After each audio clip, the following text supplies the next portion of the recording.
about the Cold War?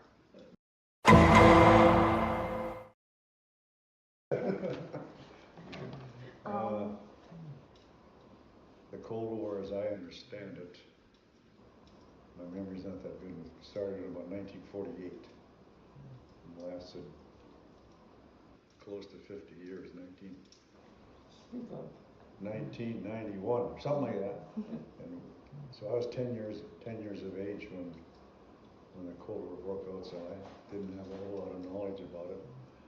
What I do remember about the Cold War was not in any particular order. Well, firstly, the three main players were the United States, the two main players of the United States and Russia.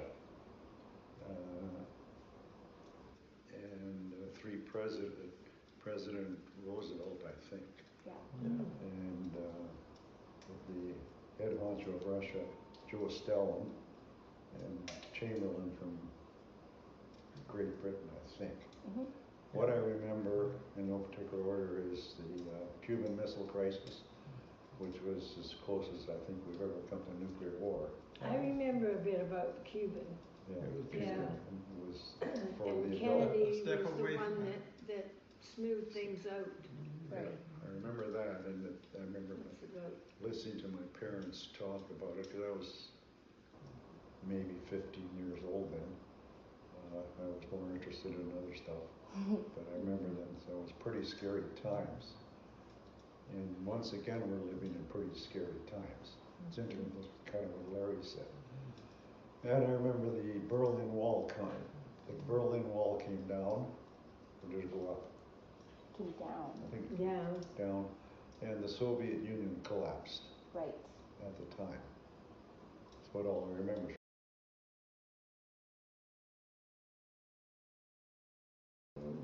1951, there along I met this young lady, and we kind of stayed along for a little while, and then we couldn't get married because she was too young and her mom wouldn't sign the paper. And she said I couldn't look after her because I got a bad leg, so that was okay.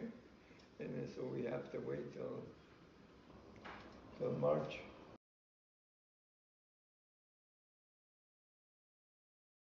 This new truck working at Copper Mountain, and it was going well, but then I had in 1954, I had a tragic accident that went down this hole, and it just about never came out. The truck working for the coal mine, which brought the coal to Princeton for the power plants for the mine, it shut down.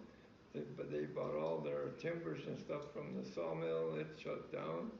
It just like that, so it was just quite a struggle there for a couple of years. And then the mine had a boundary, and they called me back and said, come on back, Roland, we got stuff to haul. So then I got a tandem truck, and I was hauling all over British Columbia for 10 years.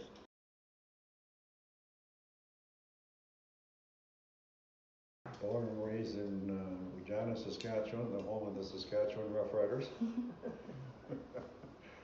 And back in those days, particularly in wintertime, not much to do there. We played a ton of hockey. In summertime, lots of baseball. Other than that, nothing significant.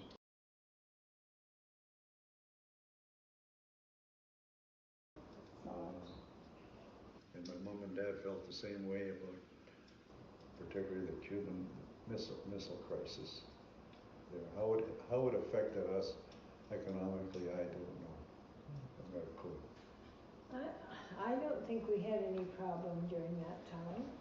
I mean, I did. I was in the military, so I was Well, scared. yeah, I guess. I was afraid it was going to be going and having trouble in that area, but as it turned out, everything was smooth. I'm in New Brunswick. Right. And I've been around the world a few times, one way or the other, owned property in France and Canada, United States, and a few other places.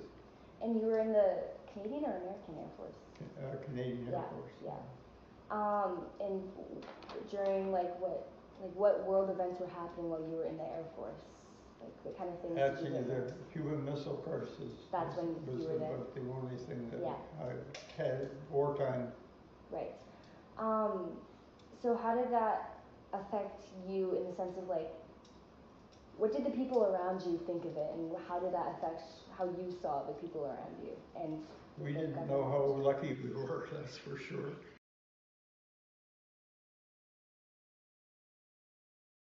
Education came to an abrupt stop, except after the children, I went back to school to anything I could learn.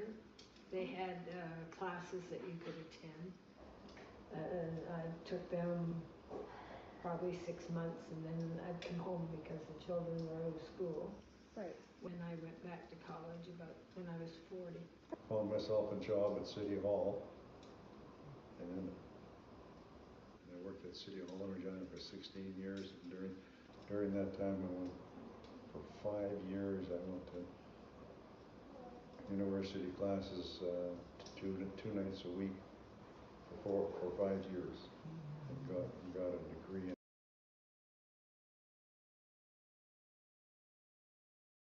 Didn't fool around in those days. And when you look down the barrel of a gun and you know what the gun does.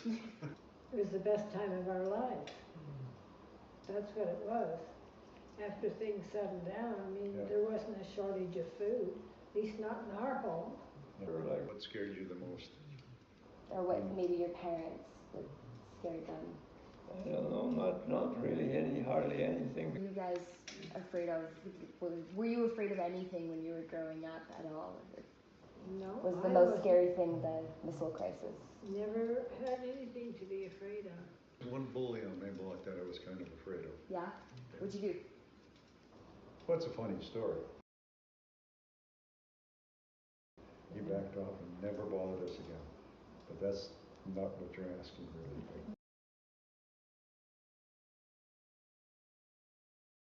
Because back then, money was tight, but Mother always found 12 cents so I could go to a movie. Oh. And that's what it was in those days. Any famous politicians you favored? They're all a bunch of liars. Yeah. Life would have been very different for us now than it was for you guys way back when. Would you mind talking a little bit about how it was different specifically? How was I different feel like you, specifically for us as it is for you? how different life is now, your day, like what daily life looks like now than it did. As opposed to then. Yeah. Night and day. Night and day.